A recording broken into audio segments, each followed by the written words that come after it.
Hola, hola, ¿cómo están? Espero que muy bien. En este encuentro nos vamos a acercar a la novela Donde el corazón te lleve de Susana Tamaro. Para comenzar, y a manera de epígrafe, vamos a leer dos textos para poner a dialogarlos con la obra que nos convoca. El primero es de Audre Lorde y dice así: al tomar forzosamente conciencia de mi propia mortalidad, de lo que deseaba y quería de mi vida, durara lo que durara, las prioridades y las omisiones brillaron bajo una luz despiadada, y de lo que más me arrepentí fue de mis silencios. ¿Qué es lo que me daba tanto miedo? Cuestionar y decir lo que pensaba podía ocasionarme dolor o la muerte. Pero todas sufrimos de tantas maneras todo el tiempo, sin que por ello el dolor disminuya o desaparezca. La muerte no es más que el silencio final, y puede llegar rápidamente, ahora mismo, más allá de que yo haya dicho lo que necesitaba decir. Solo me había traicionado a mí misma en esos pequeños silencios, pensando que algún día iba a hablar, o esperando que otras hablaran. Y empecé a reconocer una fuente de poder dentro de mí, al darme cuenta que no debía tener miedo, que la fuerza estaba en aprender a ver el miedo desde otra perspectiva. Y el segundo texto es de Lucy Irigaray y dice así: es necesario que afirmemos la existencia de una genealogía de mujeres dentro de nuestra familia. Después de todo, tenemos una madre, una abuela, una bisabuela, hijas. Olvidamos demasiado esta genealogía de mujeres, puesto que estamos exiliadas en la familia del padre marido. Dicho de otro modo, nos vemos inducidas a renegar de ella. Intentemos situarnos dentro de esta genealogía femenina para conquistar y conservar nuestra identidad. Y no olvidemos tampoco que ya tenemos una historia, que en la historia, aunque haya sido difícil, han existido algunas mujeres y que con demasiada frecuencia las olvidamos.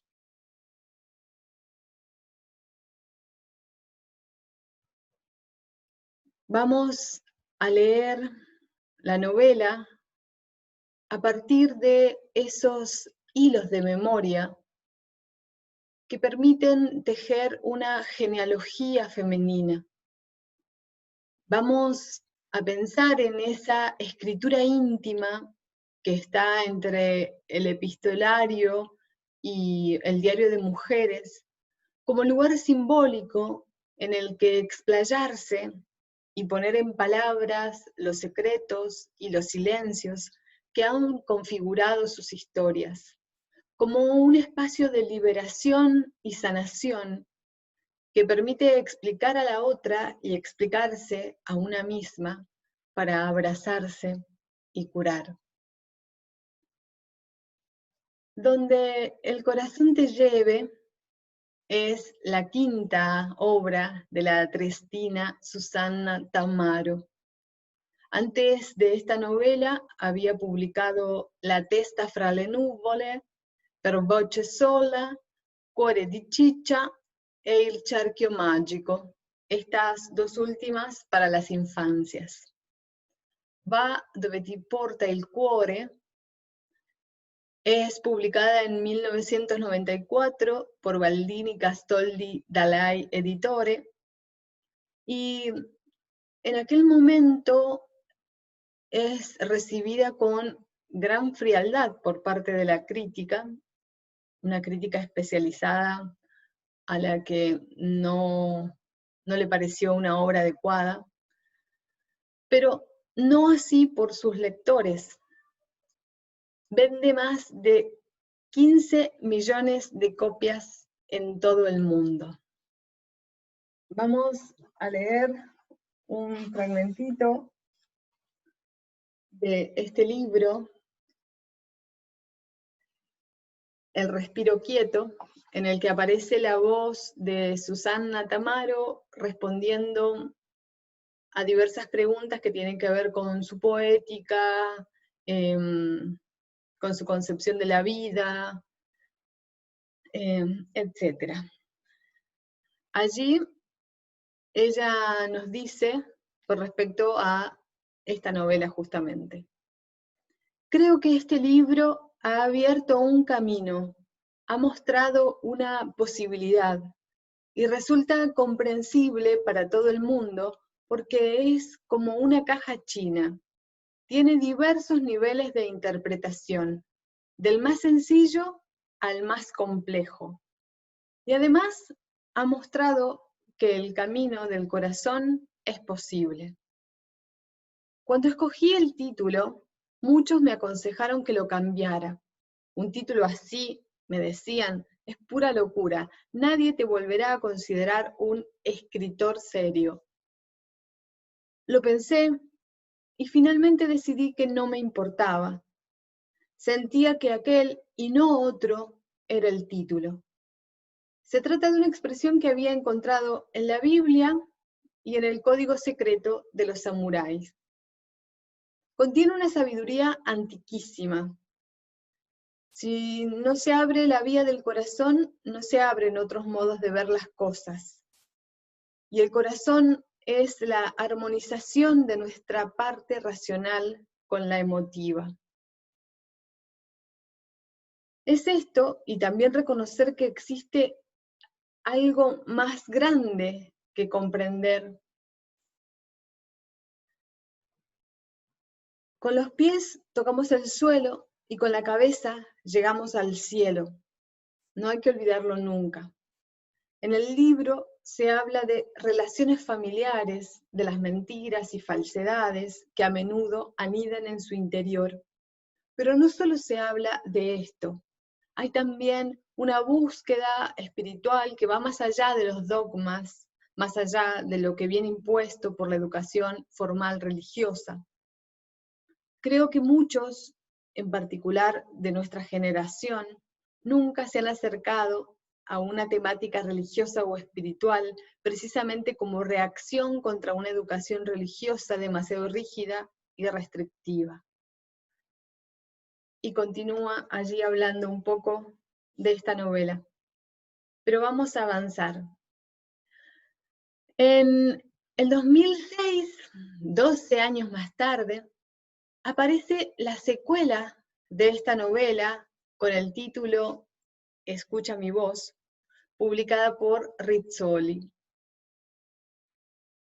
En la primera, la voz de la abuela Olga pretende entablar un diálogo con su nieta, ausente y lejana, dejarle un testimonio escrito para que la joven pueda ir tirando el hilo genealógico y comprender así ciertas situaciones que quizás han quedado sin explicación en su vida. Y en la segunda, en Ascolta la mia voce, es Marta, la nieta, quien escribe, quien recuerda, quien viaja en busca de sus raíces. En 1996 se estrena el film homónimo, dirigido por la también guionista, escritora y dramaturga Cristina Comencini, e interpretado por Birma Lisi, Margherita Bui y Valentina Chico. Veamos el trailer. Va dove ti porta il cuore. 40 milioni di lettori. Dal Giappone agli Stati Uniti, dall'Europa all'Australia, un successo senza precedenti. Dal romanzo italiano più venduto nel mondo, il film più atteso. So che tra i nostri patti al momento della tua partenza c'era quello che non ci saremmo scritte. Queste righe non prenderanno mai il volo per raggiungerti in America. Se non ci sarò più io al tuo ritorno, ci saranno qui loro ad aspettarti. Mamma, avevo voglia di fare un bambino. Se una donna ha un bambino, non può succederle nulla, no? Tutti dicono di amare i figli, ma non è vero. Io credo di aver amato veramente tua madre in quei giorni dell'ospedale. Avrei dato la mia vita per la sua, per avere ancora un po' di tempo. Non hai mai provato una sola cosa della mia vita. Io sono sempre stata un'estranea per te e per papà. Lascia stare tuo padre. Mio padre! Cosa avrà di tanto speciale? L'hai sempre dovuto difendere. Tuo padre ti vuole bene, tuo padre ti ha sempre protetto. E dov'è adesso quest'amore, questa protezione, dov'è? Ogni volta che ti sentirai smarrita, confusa, e davanti a te si apriranno tante strade e non saprai quale prendere, non imboccarne una a caso, ma siediti e aspetta. Respira senza farti distrarre da nulla. Aspetta, e aspetta ancora. In silenzio ascolta il tuo cuore, e quando poi ti parla, alzati e va dove lui ti porta.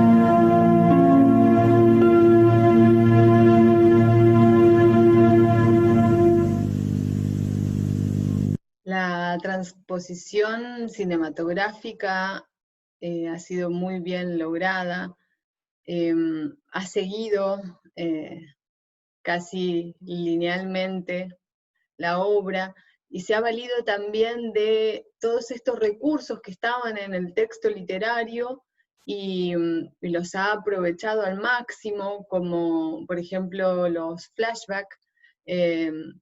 Pensemos que en la obra literaria es Olga quien está en el acto de escribir y recordar, entonces la película ha puesto en valor ese recurso utilizado allí en el texto literario y lo ha hecho con maestría.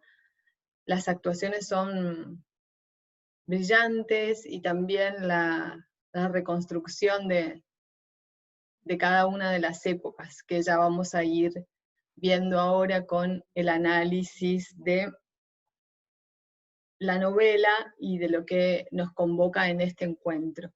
Quería mostrarle aquí los dos libros antes de pasar a la próxima etapa, donde el corazón te lleve y escucha mi voz, la secuela.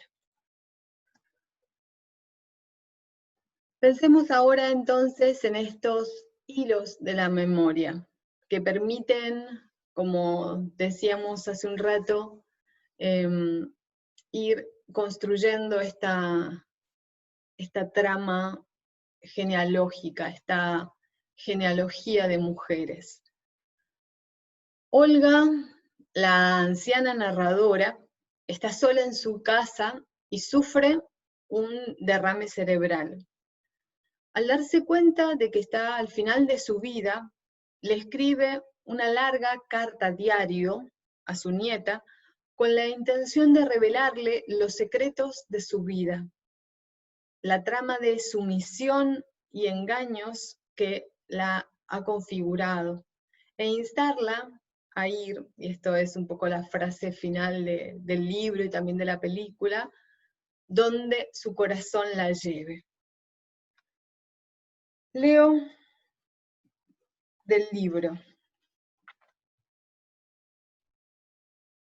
En estos meses, al vagar en medio de la soledad de la casa, los años de incomprensión y mal humor de nuestra relación han desaparecido.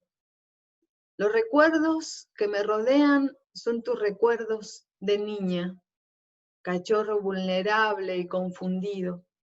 Es a ella a quien le escribo, no a la persona segura y arrogante de los últimos tiempos. Me lo ha sugerido la rosa. Esta mañana, cuando pasé a su lado, me dijo, toma un papel y escríbele una carta.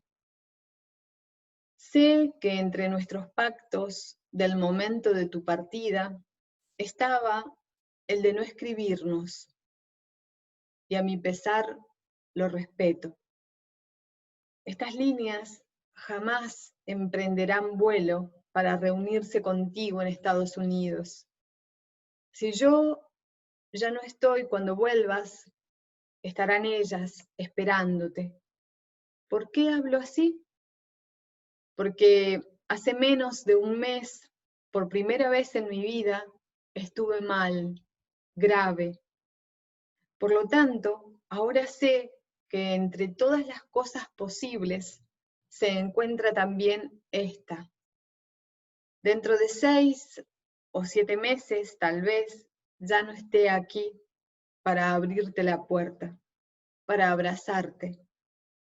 Hace tiempo, una amiga me decía que las personas que nunca sufrieron de nada, la enfermedad, cuando llega, se manifiesta de una manera inmediata y violenta. A mí me sucedió justamente eso. Una mañana, mientras regaba la rosa, alguien apagó la luz de improviso. Si la mujer del señor Rathman no me hubiese visto a través de la cerca que divide nuestros jardines, casi con seguridad, a estas horas, serías huérfana. ¿Huérfana? ¿Se dice así cuando muere una abuela? No estoy muy segura. Quizás a los abuelos se los considera tan accesorios que no hace falta un término para especificar su pérdida. De los abuelos no se es ni huérfano ni viudo.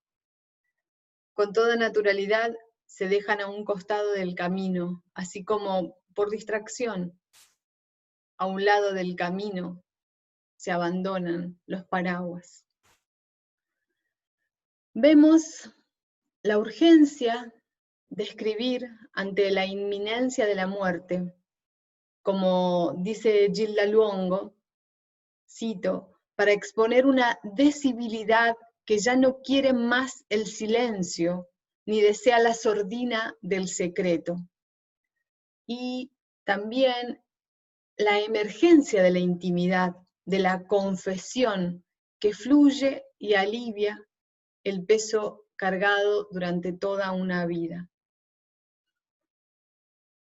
La forma elegida por Tamaro se justifica con la situación enunciativa ficticia. Abuela y nieta convivieron durante varios años. Entre ambas, separadas tras un periodo de crisis, existe el acuerdo explícito de no contactarse por algún tiempo. Casi convaleciente, y para no romper el pacto, la anciana elige escribir una carta a diario dirigida a su nieta. Es un texto por momentos sentencioso, en ocasiones simple, cargado de profundos sentimientos humanos. Todo lo no dicho, lo callado durante años, lo escondido bajo la tela de las apariencias, es descubierto y narrado a lo largo de estas páginas. Los vínculos entre madres e hijas aparecen dañados y se vuelve necesario contar para sanarlos, para salvarlos, para liberarlos. Empecemos con Olga. Olga nació en Trieste, en el seno de una familia burguesa. Su madre y su padre eran personas rígidas y severas. La niña Olga, creció sintiéndose sola y no amada. Leo un fragmento de la novela. En la educación de los niños imperaba la hipocresía. Recuerdo muy bien cierta vez que mientras paseaba con mi padre junto a un seto, encontré un petirrojo ya tieso. Sin ningún temor, lo levanté y se lo mostré. «¡Déjalo!», gritó enseguida. «¿No ves que duerme?». La muerte, como el amor, era un tema que no se enfrentaba. ¿No habría sido 1000 veces mejor que me hubieran dicho lo de la muerte de Argos, el perro de Olga en la infancia? Mi padre podía haberme tomado en brazos para decirme, lo maté porque estaba enfermo y sufría demasiado. Donde está ahora es mucho más feliz. Por supuesto, yo habría llorado más, me habría desesperado durante meses y meses, habría ido al lugar de su sepultura y le habría hablado largamente a través de la tierra. Luego, poco a poco, habría comenzado a olvidarlo, me habría interesado por otras cosas, habría tenido otras pasiones y Argos habría caído en el fondo de mis pensamientos como un recuerdo, un hermoso recuerdo de mi infancia. Así, en cambio, Argos se convirtió en un pequeño muerto que llevo dentro de mí. El padre de Olga le dijo que el perro se había ido porque ella era mala con él.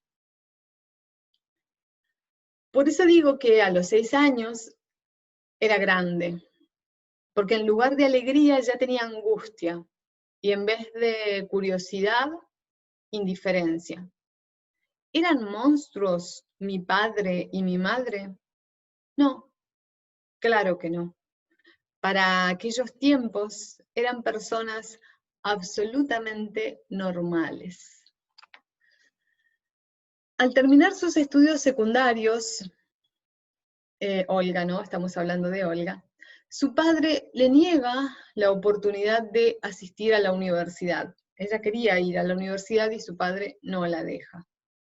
Olga, de espíritu inquieto e inteligente, pasa su juventud en casa de sus padres, sin poder encontrar novio, como era esperable en aquel entonces, inmersa en una idea romántica del amor. Leo.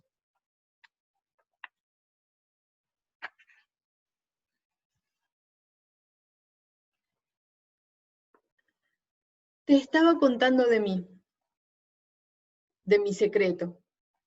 Pero para contar una historia es necesario partir desde el principio. Y el principio está en mi juventud, en el aislamiento un poco anómalo en el que había crecido y seguía viviendo. En mis tiempos, la inteligencia para una mujer era una dote muy negativa con respecto a los fines del matrimonio. Para las costumbres de la época, una mujer no debía ser más que una reproductora estática y adoradora. Una mujer que hiciera preguntas, una esposa curiosa, inquieta, era lo único que podía desearse. Por eso, la soledad de mi juventud fue de veras grande. Para hablar con sinceridad, a los 18 años, dado que era bonita y también estaba en una posición bastante acomodada, tenía bandadas de galanes a mi alrededor. Sin embargo, apenas mostraba que sabía hablar, apenas les abría mi corazón con los pensamientos que se agitaban en él, se hacía el vacío a mi alrededor. Por supuesto, también habría podido quedarme callada y fingir ser lo que no era. Pero por desgracia, o por suerte, no obstante la educación recibida, una parte de mí todavía estaba viva y esa parte se negaba a mostrarse falsa.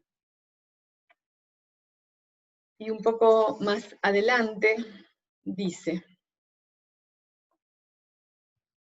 en realidad, no sentía dentro de mí el ardiente deseo de formar una familia.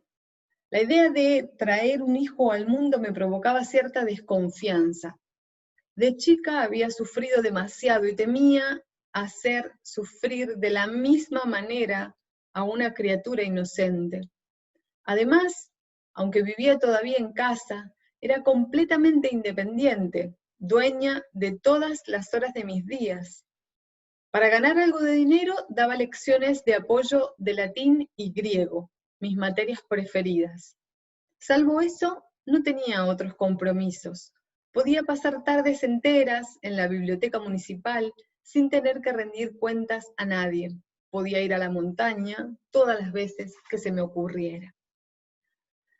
Casi con 30 años, y por casualidad, conveniencia, ahí podríamos conversarlo, empieza a ser cortejada por Augusto, un abruzzese, mayor que ella, viudo y en contacto profesional con su padre.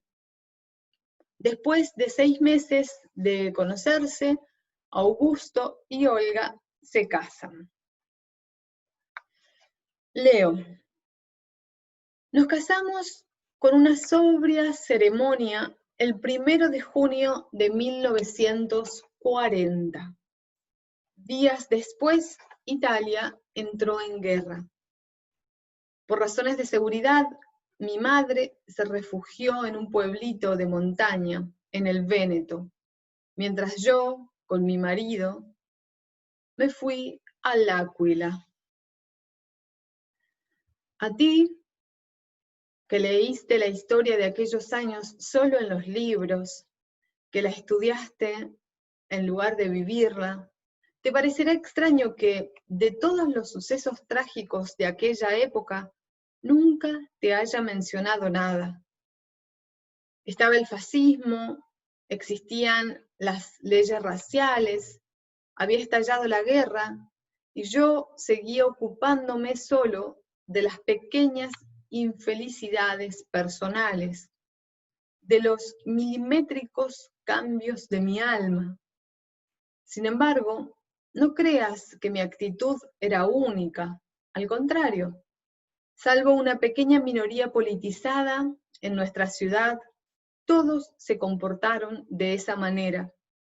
Mi padre, por ejemplo, consideraba que el fascismo era una payasada. Cuando estaba en casa, llamaba a Mussolini ese vendedor de sandías, pero luego iba a cenar con los jerarcas y se quedaba hablando con ellos hasta tarde. De la misma manera, yo encontraba absolutamente ridículo y fastidioso ir al sábado italiano, marchar y cantar con los colores de una viuda. Sin embargo, iba igual. Pensaban que era solo una molestia a la que había que someterse para vivir en paz.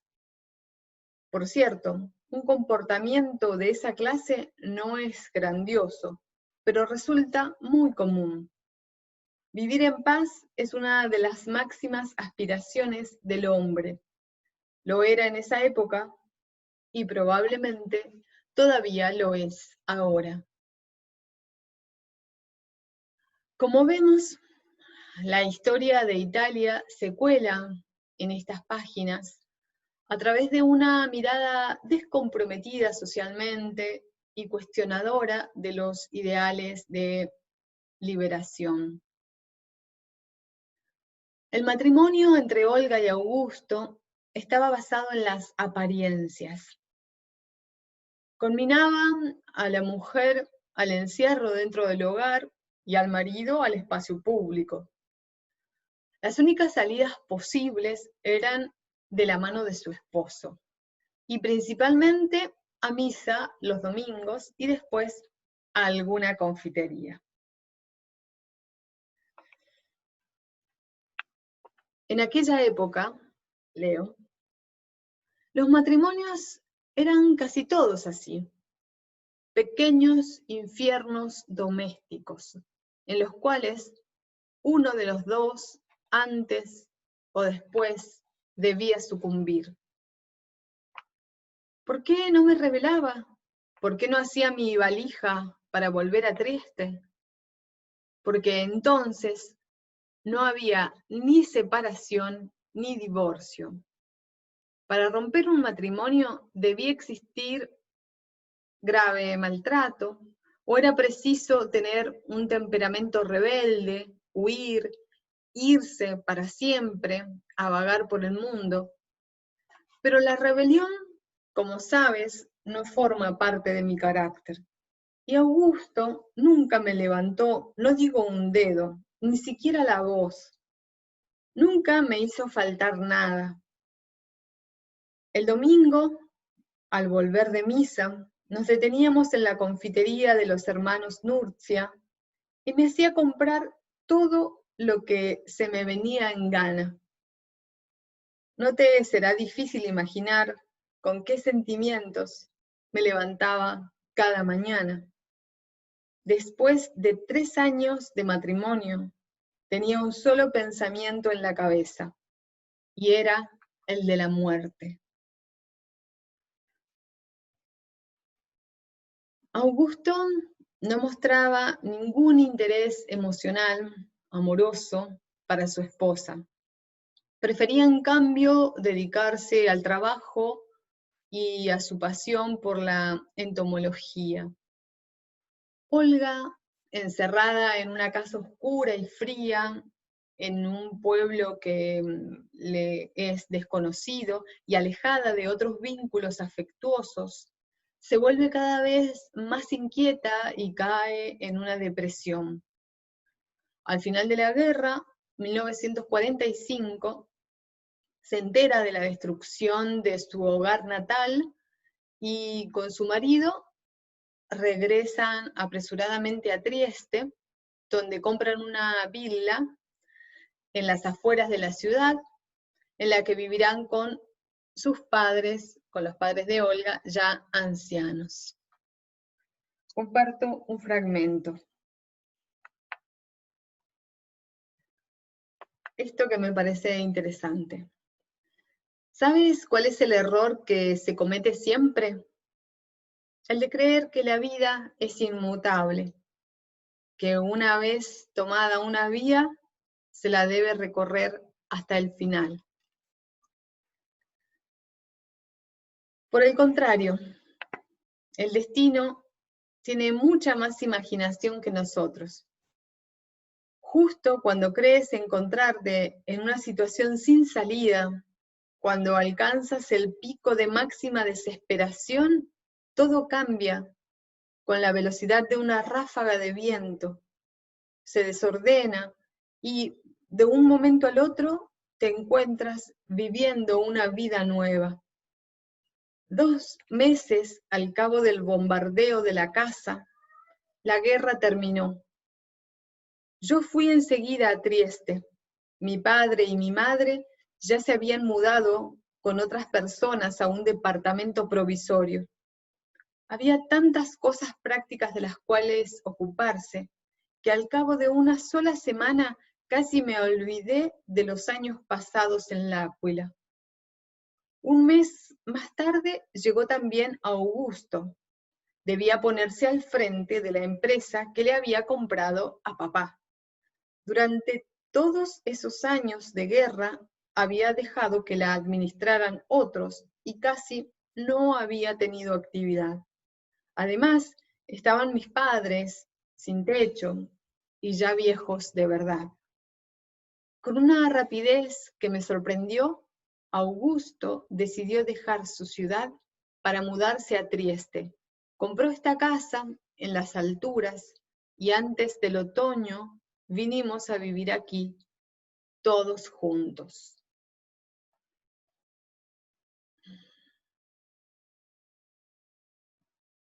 Voy a leer un fragmento más para ver cómo continúa el desarrollo de la vida de Olga. Y dice así: contrariamente a todas las previsiones, mi madre fue la primera en irse. Murió poco después de comenzado el verano. Su temple obstinado había quedado minado por aquel período de soledad y miedo. Con su desaparición, volvió a surgir en mí vivo y fuerte el deseo de un hijo. Yo había vuelto a dormir con Augusto, pero no obstante eso, por las noches entre nosotros ocurría poco o nada. Pasaba mucho tiempo sentada en el jardín en compañía de mi padre. Fue él quien, en una tarde soleada, me dijo: las aguas pueden hacer milagros con el hígado y con las mujeres. 2 semanas más tarde, Augusto me acompañó al tren cuyo destino era Venecia. Allí, en las últimas horas de la mañana, tomaría otro tren para Bolonia y luego, de cambiar una vez más, a la noche llegaría a las termas de Porretta. Para decir la verdad, creía poco en los efectos de las termas. Si había decidido partir era sobre todo por un gran deseo de soledad. Sentía la necesidad de estar en mi propia compañía de manera distinta a como lo había estado en años pasados. Había sufrido. Dentro de mí, casi todas las partes estaban rotas. Era como un prado después de un incendio. Todo era negro y estaba carbonizado. Solo con la lluvia, el sol, el aire, lo poco que había quedado abajo, encontraría lentamente la energía para volver a crecer.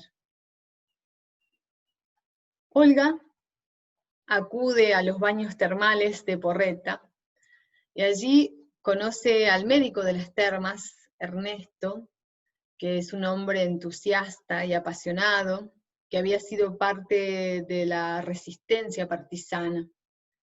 Con él experimenta el sentimiento de amor que había estado buscando durante toda su vida y comienza a mantener una relación secreta. Durante las 3 semanas de estadía en ese lugar, vivirán un amor apasionado que continuará a través de cartas durante 1 año y lo reunirá nuevamente al año siguiente en el mismo sitio. En esa ocasión, Olga quedará embarazada. Leo. Todas las cosas eran extrañamente ligeras e intensas al mismo tiempo.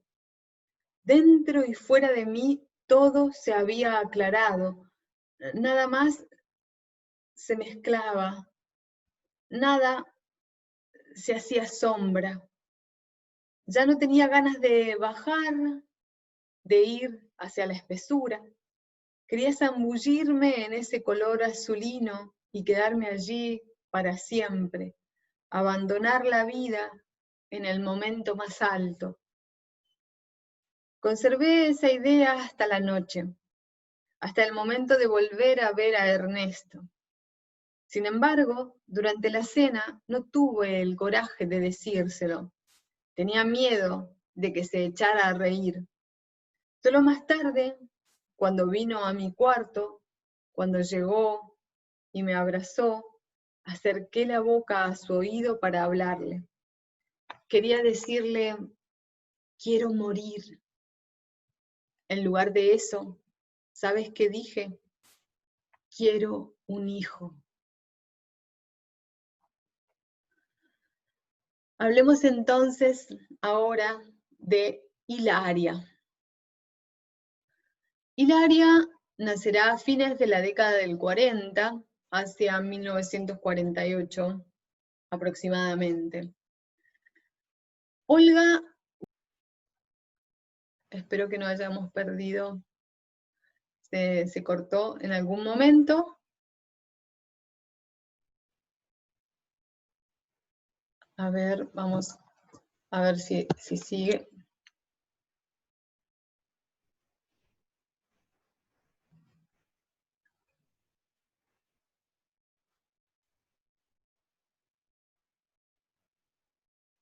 Bueno, espero que siga la grabación. Entonces, estábamos hablando de Hilaria. Les decía que Hilaria nace hacia fines de la década del 40, aproximadamente en 1948. Olga guarda el secreto de su concepción y hace crecer a esa niña creyendo que es hija de Augusto. Voy a leer un fragmento de la novela. En aquellos tiempos, la familia tenía bases muy fuertes. Para destruirla se necesitaba mucho más que un hijo. Así ocurrió con tu madre. Nació y enseguida fue hija mía y de Augusto. Lo más importante para mí era que Hilaria fuese hija del amor y no del azar, de las convenciones o del tedio. Pensaba que eso habría eliminado cualquier otro problema. ¿Cómo me equivocaba? De todos modos, durante los primeros años, todo anduvo bien, con naturalidad, sin contratiempos. Yo vivía para ella. Era, o creía ser, una madre muy afectuosa y atenta.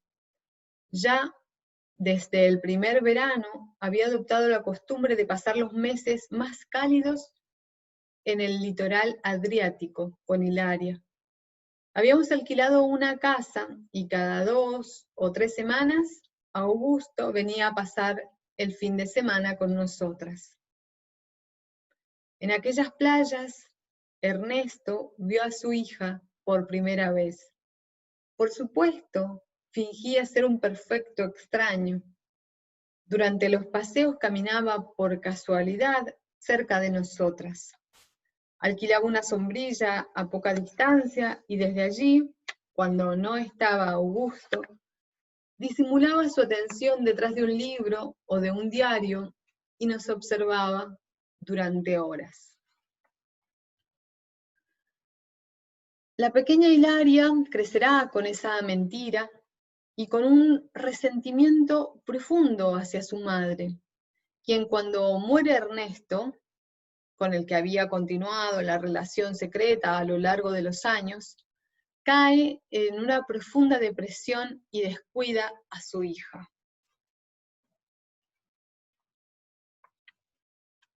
Leo.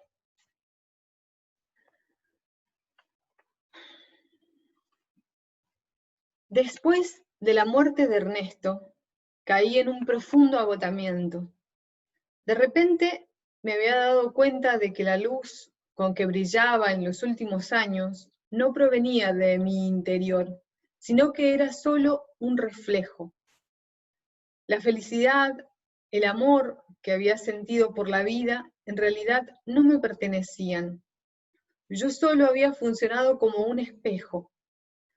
Una vez desaparecido él, todo se había vuelto opaco. Ver a Hilaria ya no me provocaba alegría, sino irritación. Estaba tan conmocionada que hasta llegué a dudar de que fuera de veras la hija de Ernesto. Este cambio no le pasó inadvertido. Con sus antenas de niña sensible, se dio cuenta de mi rechazo. Se volvió caprichosa, prepotente. Ahora era ella, la planta joven, vital, y yo, el viejo árbol a punto de ser extinguido. Olfateaba mis sensaciones de culpa como un sabueso. Las usaba para llegar más arriba. La casa se había vuelto un pequeño infierno de discusiones y gritos. Al fin de aliviarme de ese peso, Augusto tomó a una mujer para que se ocupara de la niña. Durante un tiempo había tratado de que le gustaran los insectos, pero después de 3 o 4 tentativas, dado que ella gritaba ¡qué asco!, lo dejó de lado. De improviso aparecieron sus años. Más que el padre, parecía el abuelo de su hija. Y con ella era gentil, pero distante. Al pasar frente al espejo, yo también me veía muy envejecida. En mis rasgos se notaba una dureza que nunca había existido. Descuidarme era un modo de manifestar el desprecio que sentía por mí misma. Entre la escuela y la criada, ahora tenía mucho tiempo libre. La inquietud me empujaba a pasarlo en su mayor parte en movimiento. Sacaba el auto e iba para adelante y para atrás por el Carso. Manejaba en una especie de trance. Y un poco más, para entender este vínculo madre-hija, leo. Cometer errores es natural. Irse sin haberlos comprendido empobrece el sentido de una vida. Las cosas que nos suceden no se acaban nunca en sí mismas, no son gratuitas. Cada encuentro, cada pequeño acontecimiento encierra en sí un significado. La comprensión de uno mismo surge de la disponibilidad para recibirlos, de la capacidad de cambiar de dirección en cualquier momento o dejar la piel vieja, como las lagartijas, en el cambio de estación. Si aquel día, a los 40 años, no hubiese venido a mi mente la frase de mi cuaderno de griego, conócete a ti mismo, si allí no hubiera puesto un punto antes de volver a ir hacia adelante, habría seguido repitiendo las mismas equivocaciones que había cometido hasta ese instante. Para alejar el recuerdo de Ernesto, habría podido encontrar otro amante, y luego otro y otro, en la búsqueda de una copia suya, en el intento de repetir lo que ya había vivido. Habría probado por docenas. Ninguno habría sido igual al original y habría avanzado cada vez más insatisfecha. Tal vez, ya vieja y ridícula, me habría rodeado de jovencitos. O habría podido odiar a Augusto. En el fondo fue también a causa de su presencia, que me fue imposible tomar decisiones más drásticas. ¿Entiendes? Encontrar escapatorias cuando no se quiere mirar dentro de uno mismo es lo más fácil del mundo. Una culpa externa existe siempre. Es necesario tener mucho coraje para aceptar que la culpa, o mejor dicho, la responsabilidad, pertenece solo a nosotros. Y a pesar de todo, te lo he dicho, esa es la única forma de avanzar. Si la vida es un recorrido que se desarrolla siempre en su vida. A los 40 años comprendí que debía irme. Entender a dónde debía llegar ha sido un largo proceso, lleno de obstáculos, pero apasionante. Ahora, gracias a la televisión y los diarios, veo y leo todo acerca de esta proliferación de santones. El mundo está lleno de gente que de un día para el otro se pone a seguir sus dictámenes. Continúo, voy más adelante. Es verdad, le decía Olga a Hilaria. En cierto momento de tu infancia te descuidé. Tuve una enfermedad grave. Si seguía ocupándome de ti estando enferma, quizás habría sido peor. Ahora estoy bien. Podemos hablar, discutir, empezar desde el principio. Ella no quería saber nada. Olga intenta brindarle a su hijo un vínculo de libertad, buscando diferenciarse continuamente del que ella tuvo con su madre. Y veamos ese vínculo del que no hemos hablado, pero que hemos de algún modo expuesto en esas citas que aparecen, ¿no? El vínculo que Olga tenía también con su madre y que es el vínculo que no quiere reproducir con su hija. Leo. En el curso de los años hice abandono de mí misma. Abandoné la parte más profunda de mí para convertirme en otra persona, aquella en la que mis padres esperaban que me convirtiera. Dejé mi personalidad para adquirir un carácter. El carácter, ya tendrás ocasión de comprobarlo, es mucho más apreciado que la personalidad. Pero carácter y personalidad al revés de lo que se cree, no van juntos. Es más, la mayoría de las veces el uno excluye con perentoriedad a la otra. Mi madre, por ejemplo, tenía un carácter fuerte, estaba segura de cada uno de sus actos y no había nada, absolutamente nada, que pudiera alterar esa seguridad. Yo era todo lo contrario. En la vida cotidiana no había una sola cosa que me provocase placer. Vacilaba ante cada elección, la postergaba tanto que, al final, quien estaba conmigo, una vez perdida la paciencia, decidía por mí. No creas que haya sido un proceso natural dejar la personalidad para fingir un carácter. Algo en el fondo de mí no dejaba de revelarse. Una parte deseaba seguir siendo yo misma, mientras la otra, para ser amada, quería adecuarse a las exigencias del mundo. ¡Qué dura batalla! Detestaba a mi madre, con su modo de actuar superficial y vacío.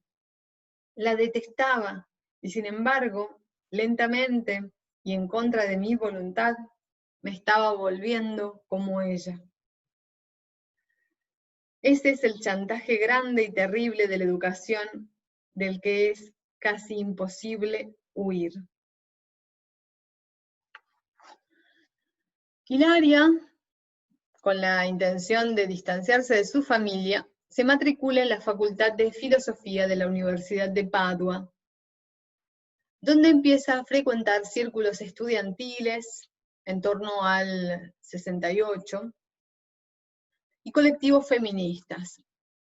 Se involucra con las nuevas ideas políticas que preocupan fuertemente a su madre, quien no acepta sus decisiones, pero que tampoco se lo dice. Veamos qué piensa Olga de su hija en aquel momento, en aquel entonces. Fines de los 60, en ese año tan importante para el movimiento estudiantil y el movimiento obrero, tanto en Italia, en Europa, como en el mundo, ¿no? En Occidente al menos. Y dice, Olga, en esa época además casi todas eran feministas. Tu madre, con un grupo de amigas, había fundado un club. Había muchas cosas justas en lo que decían, cosas que yo compartía. Pero entre esas cosas justas también había mucha violencia, ideas malsanas y distorsionadas. Una de esas era que las mujeres debían ser dueñas absolutas de su cuerpo, y por lo tanto, tener o no un hijo dependía solo de ellas. El hombre no era más que una necesidad biológica y se usaba como simple necesidad. Tu madre no fue la única en comportarse así. 2 o 3 de sus amigas tuvieron hijos de la misma manera. Te diré, no es del todo incomprensible. La capacidad de dar vida brinda una sensación de omnipotencia. La muerte, la oscuridad y la precariedad se alejan. Pones en el mundo otra parte de ti y ante este milagro todo desaparece. Pensemos este fragmento y reflexionémoslo en función de el accionar de Olga también en su juventud. Hilaria abandona sus estudios y cada vez más frágil malgasta su dinero en un supuesto psicólogo gurú que se aprovecha de ella y de su debilidad, suministrándole diversos psicofármacos. Abrumada por las deudas, Hilaria se dirige a su madre para pedirle otra ayuda financiera. Pero la madre, por primera vez, se la niega, le dice que no a su hija.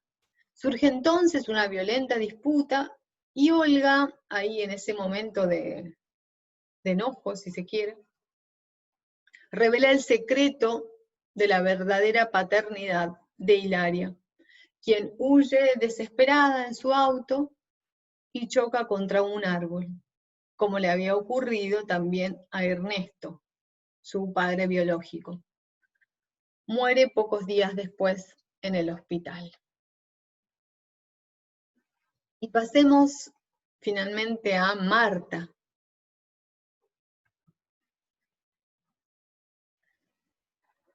Y voy a leer un fragmento de la novela.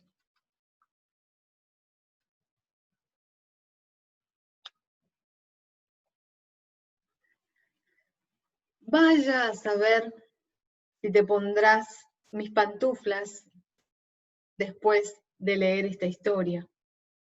Espero que sí. Espero que chancletees mucho de un cuarto al otro, que recorras muchas veces el jardín, del nogal al cerezo, del cerezo a la rosa, de la rosa a esos antipáticos pinos negros del fondo del prado. Lo espero no como una limosna de tu piedad, ni para tener una absoluta absolución póstuma, sino porque es necesario para ti, para tu futuro. Entender de dónde se viene, qué hubo detrás de nosotras, es el primer paso para poder ir hacia adelante, sin mentiras. Esta carta tendría que habérsela escrito a tu madre. En lugar de eso, te la escribí a ti. Si no la hubiera escrito, entonces sí que mi existencia habría sido de veras un fracaso. Y repito, cometer errores es natural. Irse sin haberlos comprendido empobrece el sentido de una vida. Las cosas que nos suceden no se acaban nunca en sí mismas, no son gratuitas. Cada encuentro, cada pequeño acontecimiento encierra en sí un significado. La comprensión de uno mismo surge de la disponibilidad para recibirlos, de la capacidad de cambiar de dirección en cualquier momento o dejar la piel vieja, como las lagartijas en el cambio de estación. También Hilaria pretendía apartarse del influjo materno. Ella quería criar a su hija de otra manera, y por esa razón impedía que abuela y nieta se encontraran a menudo.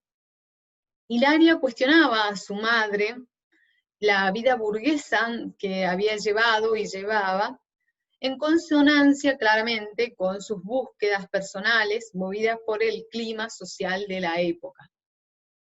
Ella, Hilaria, pretendía ofrecerle a la pequeña, a Marta, otro ambiente, otra vida.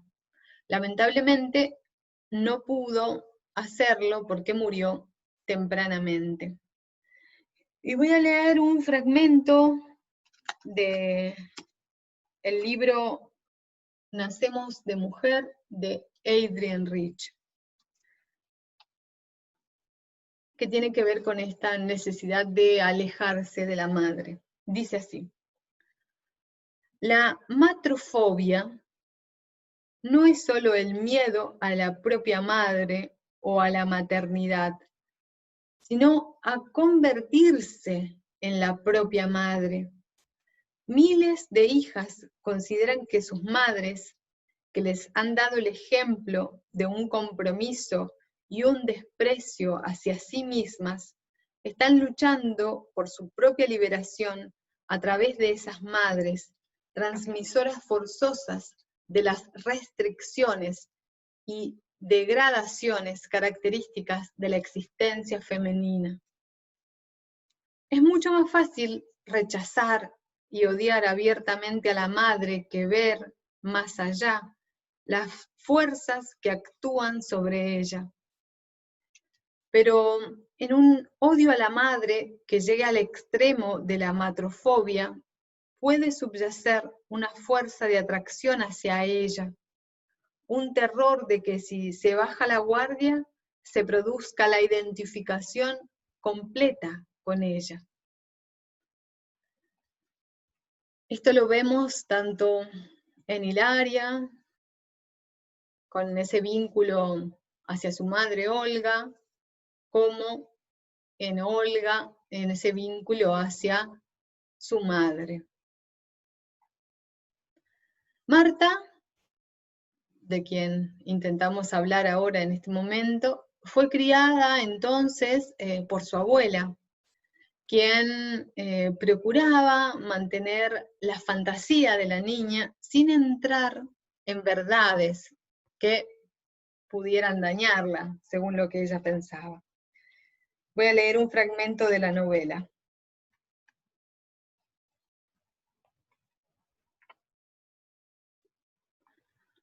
Dice Olga: hasta que no fuiste a la escuela no tuve ningún problema. Nunca te preguntabas por tu padre y yo me guardaba bien de hablarte de él. Con el ingreso a la primaria, gracias a las compañeras y a esos maléficos temas de redacción dados por las maestras, de improviso te diste cuenta de que en tu vida cotidiana faltaba algo. Por supuesto, en tu clase había muchos hijos de separados y situaciones irregulares, pero nadie tenía con respecto al padre ese vacío total que tenías tú. ¿Cómo podía explicarte a la edad de 6 años, de 7, lo que había hecho tu madre? Y además, en el fondo, yo tampoco sabía nada, salvo que había sido concebida allá en Turquía. Así, para inventar una historia un poco creíble, usé el único dato cierto, el país de origen, al que Hilaria se había ido de viaje en algún momento y había pasado 3 meses allí, y de dónde viene embarazada. Había comprado un libro de cuentos de hadas orientales, y cada noche te leía uno. Sobre esa base inventé uno dedicado a ti. ¿Lo recuerdas todavía? Tu madre era una princesa y tu padre un príncipe de la media luna. Como todos los príncipes y las princesas, se amaban a tal punto que estaban dispuestos a morir el uno por el otro. Sin embargo, en la corte había muchos envidiosos de ese amor. El más envidioso de todos era el gran visir, un hombre poderoso y malvado. Había sido justamente él quien había arrojado un sortilegio terrible sobre la princesa y la criatura que llevaba en su seno. Por suerte, el príncipe fue avisado por un fiel servidor, y así tu madre, de noche y vestida como una campesina, abandonó el castillo y se refugió aquí, en la ciudad donde viste la luz. ¿Soy hija de un príncipe?, me preguntabas entonces con ojos radiantes. Claro, te respondía yo, pero es un secreto secretísimo, un secreto que no le debes contar a nadie. Y un poco más adelante leo: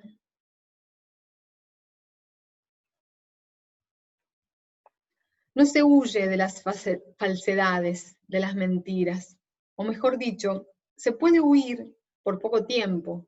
Después, cuando uno menos lo espera, resurgen y ya no son dóciles como en el momento en que las dijiste, aparentemente inocuas. No, en el período de alejamiento se han transformado en monstruos horribles, en ogros voraces. Las descubres y un segundo después te derrumban, te devoran a ti y a todo lo que te rodea, con una avidez tremenda. Un día, a los 10 años, volviste de la escuela llorando. ¡Mentirosa!, me dijiste, y sin más te encerraste en tu cuarto. Habías descubierto la mentira del cuento de hadas. Mentirosa podría ser el título de mi autobiografía. Desde que nací, dije una sola mentira. Con ella destruí 3 vidas. El vínculo que es amoroso y afectuoso durante los primeros años de vida de la nieta se vuelve hostil en la medida en que pasan los años y Marta entra en la adolescencia. La relación, cimentada en silencios, secretos y mentiras, se deteriora a tal punto de necesitar separarse, impedirse el contacto durante algún tiempo. Leo.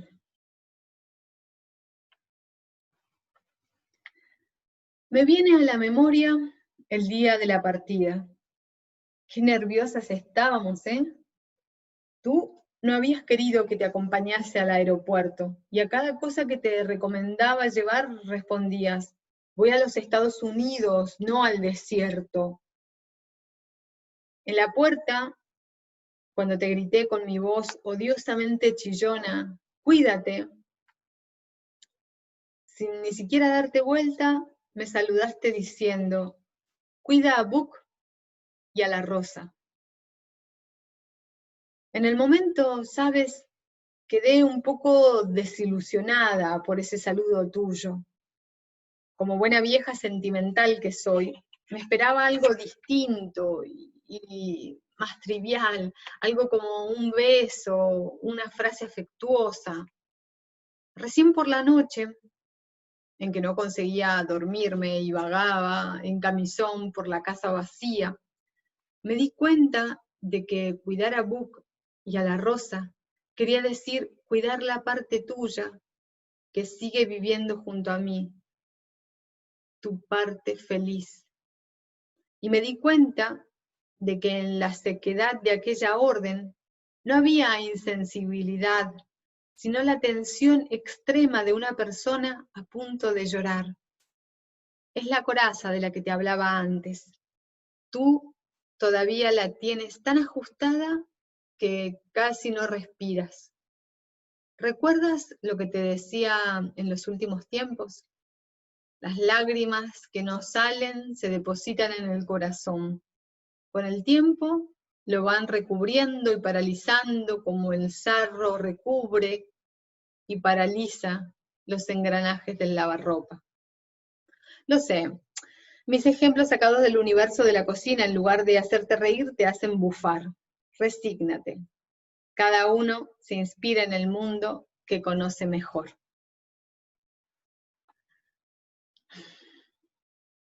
Y voy a leer una vez más un fragmento del libro Nacemos de Mujer, que dice así.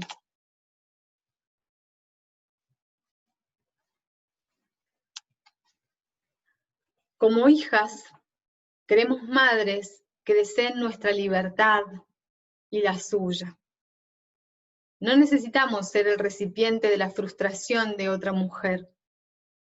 La clase de vida que ha llevado una madre dispuesta a la lucha, aunque desprotegida, constituye el legado más importante para la hija, pues una mujer capaz de creer en sí misma, una luchadora que sigue combatiendo para crear un espacio habitable a su alrededor, demuestra a su hija que estas posibilidades existen. Quizás esta carta, diario que le deja la abuela a su nieta, plagado de contradicciones y profundamente humano, le permita a Marta encarar su vida con palabras genuinas, y le abra el camino a otras posibilidades, en una época con numerosos derechos adquiridos por y para las mujeres, fruto de las luchas llevadas a cabo en los años posteriores a la Segunda Guerra.